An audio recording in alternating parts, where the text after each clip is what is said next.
بیننده های عزیز، درود بر شما. داستان زخم زندگی قسمت سوم. من هم به صبرانه منتظر بودم که جواب مادر نویدم در مورد ما جواب رد نباشد. 2 روز بعدش نوید بریم گفت که با مادرم حرف زدم و مادرم میگه دختر خوب باشه، هیچ گپی نیست، ولی باید در این مورد با پدرت هم صحبت کنم. رویا جان، امی که مادرم با پدرم حرفش زد، باز برید احوال میدم.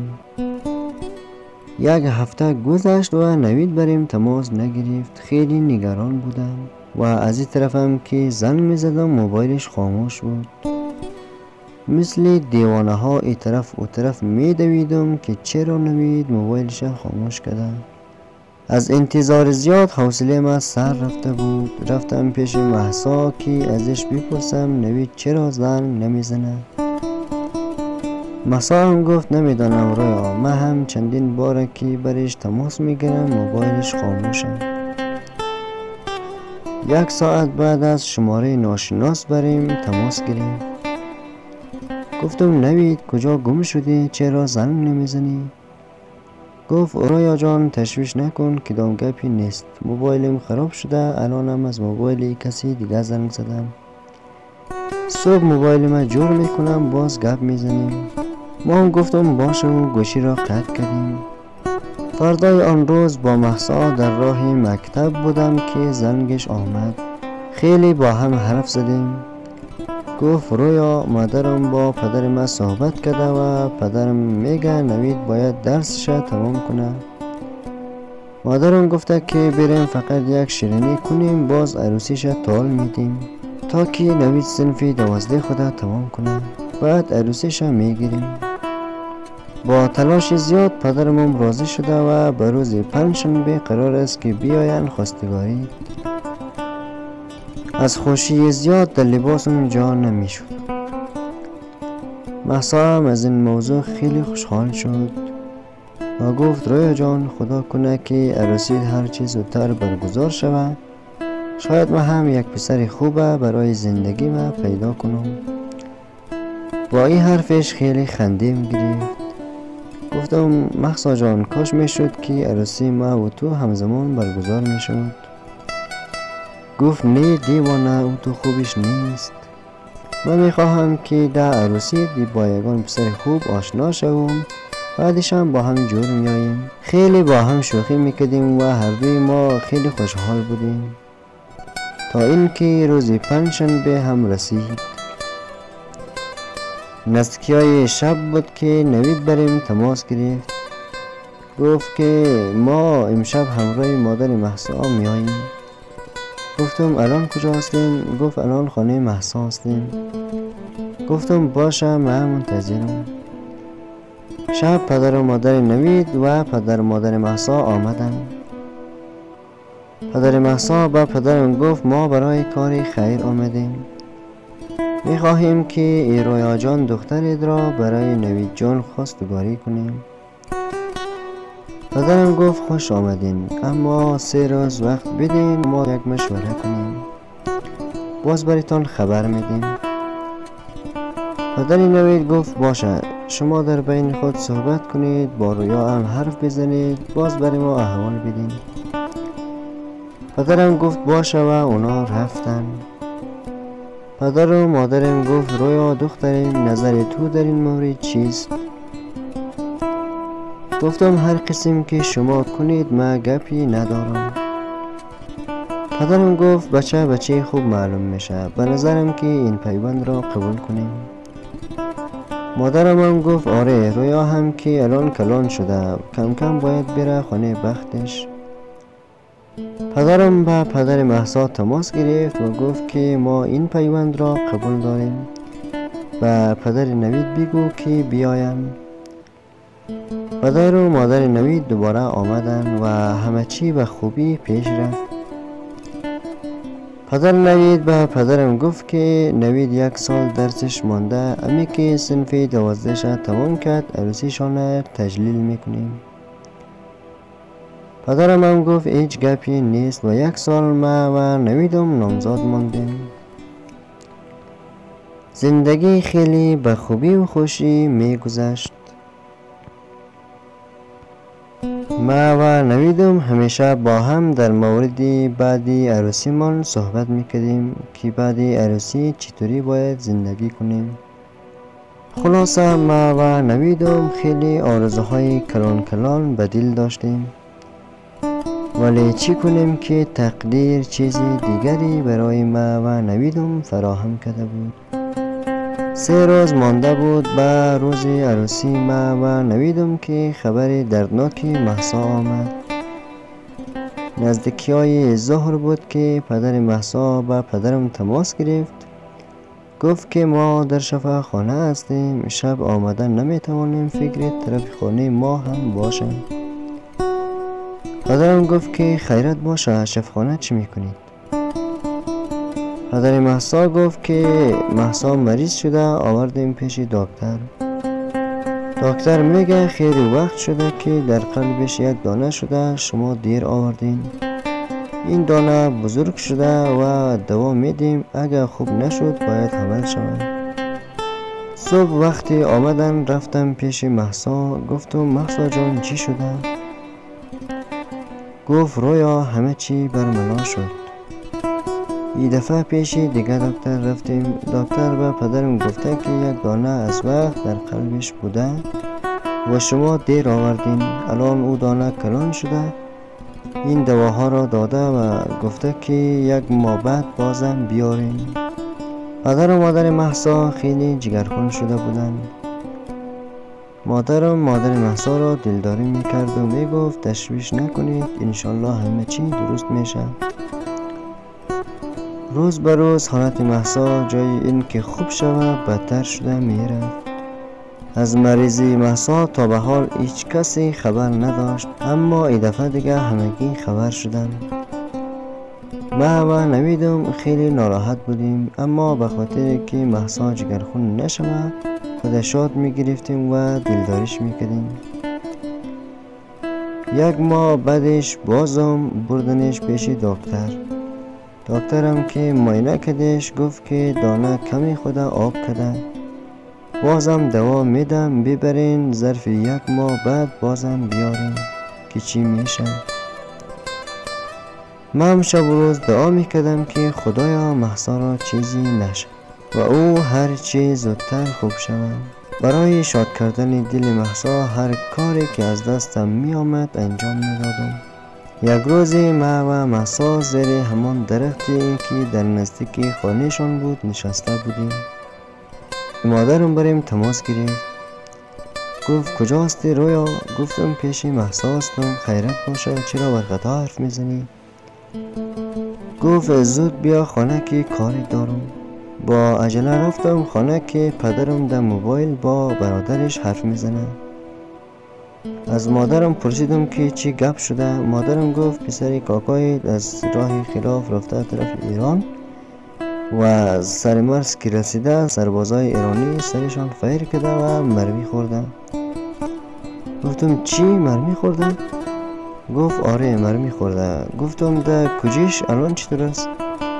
گفت نمیدانم، فقط کاکایت به پدرت گفته که پسرم در پایش مرمی خورده.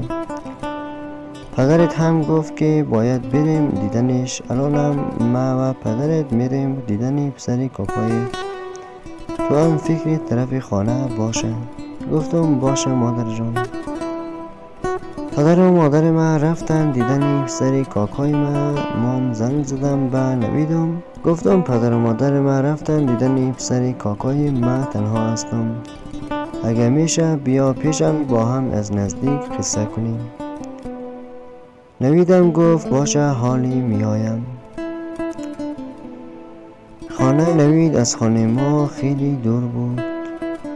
من رفتم بعضی کارهای خانه که ناتمام مانده بود را تمام کردم که نویدم آمد. تا آمدن پدر و مادر ما و نویدم خیلی حرفا زدیم و عشق و حال کردیم. وقتی مادر ما آمد ازش پرسیدم که حالت پسر کاکایم چطور است. گفت که مرمی در پایش خورده و از بین گوشت رد شده، خدا را شکر که استخوان را نگرفتن. گفتم الان چطور است؟ گفت پیش دکتر بردنش، پایش کوک زده و حالی بهتر است. وقتی دوای مهسا هم پوره شده بود بازم بردنش پیش دکتر. دکترم که معاینه کردش گفت که این دفعه دوا تاثیر نکرده و دانه خود آب نکرده. بازم دوا داده و گفت که این دفعه هم دوا را بخور، اگر تاثیر نکرد باید حمل شوی. خانواده مهسا خیلی جگرخون بودن و برای حمل مهسا پول نداشتند. حیران مانده بودن که چی کار کند. پدر نوید به پدرم گفت که ما آدمی خودم میبریم. پدرم هم گفت که ما گپی نداریم. هر دو خانواده عروسی ما و نوید را فراهم میکردند. 2 روز مانده بود به روز عروسی ما که مهسا ازم خواست که بریم خرید. ما مهسا و نویدم رفتیم خرید. خیلی خوش گذشت. خلاصه عروسی ما هم به خوبی و خوشی تیر شد. ما و نویدم خیلی با هم خوش بودیم و یک زندگی جدید را آغاز کرده بودیم. 3 روز بعد عروسی ما وقتی دوای مهسا پوره شده بود بازم بردنش پیش دکتر. بعد آزمایش دکتر گفت که دوا تاثیر نکرده و مهسا باید عمل شود. پدر مهسا که برادرش در ترکیه بود برایش تماس گرفته کل ماجرا را برایش تعریف کرد. بعد ازش پول خواست. برادرش گفت که شما مهسا را از این مریضی نجات بدین، من پول روان میکنم. پدر و مادر مهسا تصمیم گرفتند که طبیقی حرف دکتر مهسا باید حمل شود. ولی مهسا با سوز دل گریه کرده می گفت نمیخواهم حمل شوم. آخر خودم به مهسا تماس گرفتم و گفتم که مهسا جان تو خوب میشی، تشویش نکو، هرچی که دکتر میگه را انجام بدی. و هر دوی ما خیلی گریه کردیم. بعد مهسا گفت رویا جان شاید این آخرین باری باشه که من و تو با هم حرف میزنیم. رویا جان حق تا حلال. گفتم مهسا جان تو را چیزی نمیشه، تو به زودی خوب میشی، مثل همیشه با هم میگیم میخندیم. چند دقیقه از خاطرات گذشته خود حرف زدیم و گوشی را قطع کردیم. 1 ساعت بعد از نوید پرسیدم که از مهسا خبر نگرفتی چی کار کردن؟ گفت که امی دقیقه با پدرم حرف زدم. گفت که مهسا را بردنش عملیات خانه. ما و نوید با هم یک جایه برای خوب شدن مهسا دعا میکردیم. صبحش نوید گفت رویا جان من میرم شفاخانه، تو مواظب خود باش. گفتم باشه عزیزم، همین که رسیدی بریم زنگ بزن و احوال مهسا را بدی. 1/2 ساعت گذشت که یک دفعه قلبم تکان خورد. انگار که با کار درون سینه من شکاف کردن، اما تو سرم فشار آمد. میخواستم به نویدم زنگ بزنم که زنگ پدرش آمد. گوشی را جواب دادم. ورقتها گفت رویا نوید کجاست؟ چند باره که برش زنگ میزنم موبایلش خاموشه. گفتم پدر جان نوید صبح وقت آمد طرف شفاخانه. گفت باشه دخترم مواظب خود باش، شب نوید را روان میکنم. گفتم باشه پدر جان حالت مهسا چطور است؟ گفت مهسا در عملیات خانه است. دکترها میگه اگر این دانه را بریش کنیم قلبش از کار میفته. ما هم حیران ماندیم که چی کار کنیم. هنوز چیزی نگفته بودم که زنگ خطر شفاخانه به گوشم آمد. گفتم پدر جان چی گپ شد؟ ورقتها گفت نمیدونم دخترم، زنگ خطر بود، باش ببینم که چی گپ شده. هنوز گوشی قطع نشده بود که پدر نوید بلند جیغ زده گفت نوید. هرچی گفتم بله بله پدر جان چی گپ است، ولی کسی صدای من نمیشنوید.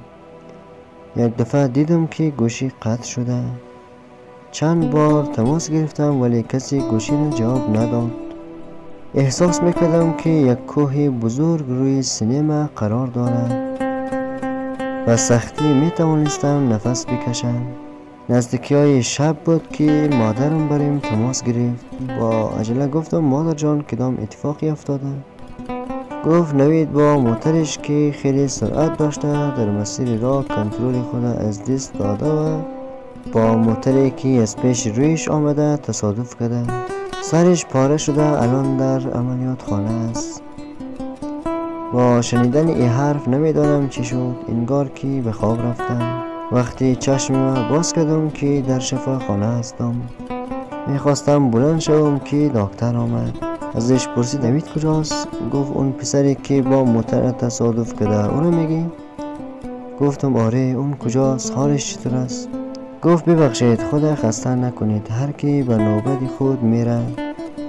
یک روزی ما هم با نوبت خود میرویم. گفتم منظور چیست؟ واضح بگو، نمیدم کجاست. گفت آرام باش، حالی برات میگم. میخواست کدام چیزی بگه که زنگ خطر زده شد. یکی با سرعت دویده آمد، گفت دکتر صاحب زود بیا که حالی او دختر خوب نیست. دکتر با عجله دویده رفت. هیچ نمیفهمیدم که در کجا هستم. توان راه رفتن را نداشتم. انگار که تمام بدنم از کار افتاده بود. چند دقیقه گذشت که مادر مهسا آمد. و طرفش نگاه کردم که رنگش پیک پریده. گفتم خاله جان، مهسا کجاست؟ هنوز چیزی نگفته بود که باز اون دکتر آمد. و مادر مهسا گفت مادر جان ببخشید، ما تا توان داشتیم تلاش خود کردیم ولی موفق نشدیم. خدا برید صبر بدهد. داستان ما از همینجا ختم میکنم. فقط عمیقا بگم که در یک لحظه هم نویدم رفت مهسا. با چشم خون دیدم بختی سیاه را، بی تو چی کنم ای نوید من دنیا را. کشید خاک از برم نوید و مهسا را، ای کاش که بگیری تو جان رویا را.